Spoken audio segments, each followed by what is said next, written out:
Haleluya, haleluya, puji Tuhan, saudaraku yang dikasih oleh Tuhan. Shalom, damai sejahtera Tuhan itu ada buat saudara, selalu mengiringi saudara kemanapun saudara berada. Saudaraku yang dikasih oleh Tuhan, saya mengajak saudara sekalian untuk menikmati nutrisi kehidupan. Sehingga kehidupan saya dan saudara tetap terjaga sehat dalam pengiringan saya dan saudara mengiring Tuhan. Saudaraku dikasih oleh Tuhan, bicara mengenai anugerah. Saudaraku dikasih oleh Tuhan, hati kita senang. Hati kita gembira. Karena apa? Anugerah. Nuansanya positif. Atmosfernya positif. Sesuatu yang menyenangkan. Sesuatu yang menggembirakan. Namun bagaimana kalau itu anugerah yang dari Tuhan tidak menggembirakan, tidak menyenangkan. Dan mampukah saya dan saudara mengatakan itu anugerah? Mampukah saya dan saudara mengatakan itu kemurahan dari Tuhan buat saya dan saudara?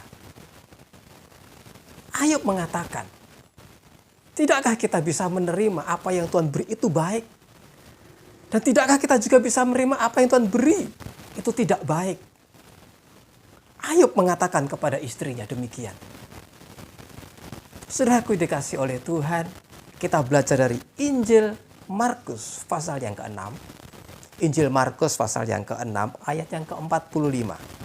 Markus 6 ayat yang ke-45, demikian bunyi firman Tuhan. Sesudah itu Yesus segera memerintahkan murid-muridnya naik ke perahu dan berangkat lebih dulu ke seberang. Saudaraku dikasih oleh Tuhan, guru, yaitu Yesus sendiri, Tuhan sendiri, mengatakan kepada murid-muridnya, disuruh untuk menyeberang lebih dahulu. Dan murid-muridnya ini taat. Murid-muridnya mengikuti apa yang Tuhan, sang guru, perintahkan. Saudaraku yang dikasih oleh Tuhan, dalam perjalanan apa yang dia suruh, apa yang dia taati itu. Murid-murid menyeberang melalui danau itu dengan perahu yang kecil itu. Di tengah danau, mereka mengalami dihadang dengan badai atau angin sakal. Diombang-ambing ke sana kemari. Sementara mereka sendiri, saudara yang dikasih oleh Tuhan, kondisi yang begitu capek, begitu lelah. Beberapa hari mereka sudah mengikuti seminar apa yang Tuhan seminarkan dan memberi makan kepada sekian banyak orang. Saudaraku yang dikasih oleh Tuhan, murid-murid lelah. Yesus pun juga lelah. Tetapi murid-murid ini taat apa yang sang guru perintahkan. Dalam ketaatan mereka, murid-murid taat kepada Tuhan.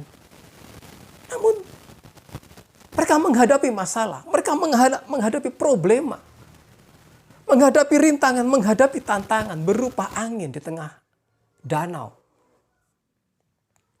Saudaraku yang dikasih oleh Tuhan, ketaatan menimbulkan bencana sepertinya. Menimbulkan masalah. Saudaraku yang dikasih oleh Tuhan, mampukah dalam hal ini kepada saya dan saudara merupakan anugerah? Musa diperintahkan oleh Tuhan untuk menjadi pemimpin, menjadi kepala bangsa Israel.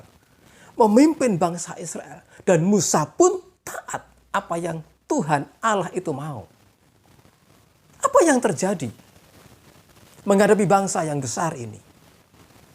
Musa menghadapi omelan, ocehan, pemberontakan, dan lain sebagainya. Dalam ketaatannya kepada Tuhan, kepada Allah, justru mengalami hal yang tidak baik. Apakah ini anugerah? Ya, mampukah saya dan saudara mengatakan itu anugerah? Rasul Paulus pun juga demikian. Dalam ketaatannya menginjil, memberitakan kabar baik.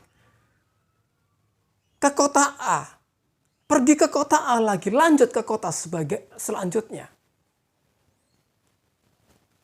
Rasul Paulus menghadapi juga tantangan dan rintangan. Bahkan siap penjara itu terbuka untuk menerima yang namanya Paulus. Siksaan sudah siap menanti. Mengapa demikian? Dalam ketaatan kepada Tuhan justru menerima problema semacam ini, halangan, rintangan, masalah, problema. Bagaimana saya dan saudara juga dalam ketaatan mengiring Tuhan? Tidakkah kita juga seringkali mengalami hal semacam ini? Justru mengalami penderitaan. Apapun itu penderitaan, berupa sakitkah, ekonomikah, dan lain sebagainya. Mengapa Tuhan Engkau memberi seperti ini? Justru itulah anugerah yang Tuhan berikan kepada saya dan saudara. Dalam ketaatan, murid-muridnya pun mengalami. Musa mengalami sebagai contoh. Rasul Paulus juga mengalaminya. Tujuannya apa? Dalam ayat selanjutnya dari ayat ini, pada ayat yang ke-50 di sana kan, dikatakan bahwa sebab mereka semua melihat dia dan mereka pun sangat terkejut. Tetapi segera ia berkata kepada mereka, tenanglah, aku ini, jangan takut. Tujuannya apa? Tuhan akan memperkenalkan dirinya. Sehingga kita ini, saudara, bisa mengenal dia lebih lagi. Tujuannya apa?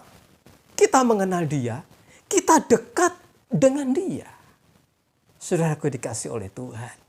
Tujuan yang lain, kita mau dekat dengan Tuhan.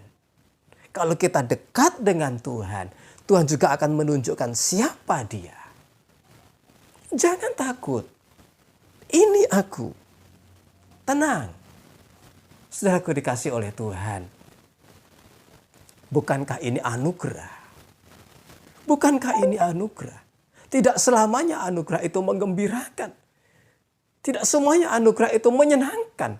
Sesuai dengan keinginan hati kita.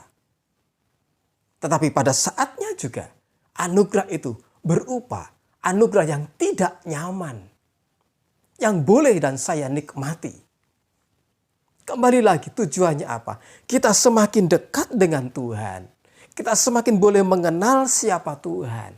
Dan Tuhan akan menunjukkan siapa dirinya. Dan pertolongan itu datang kepada saya dan saudara. Saudaraku yang dikasih oleh Tuhan, alangkah indahnya kalau kita bisa menerima anugerah Tuhan. Anugerah yang positif, pun juga anugerah yang negatif. Yang rasa hati ini tidak menyenangkan. Saudaraku dikasih oleh Tuhan, terima anugerah yang Tuhan beri. Apapun itu bentuknya. Selamat beraktivitas. Tuhan Yesus memberkati saudara. Anugerah Tuhan atas hidup saudara. Ikut sertakan Tuhan dalam setiap perkara. Aktivitas saya dan saudara. Dia baik buat saudara. Dia Immanuel buat saudara. Dia pun juga menjadi bagian dalam kehidupanku. Haleluya. Amin.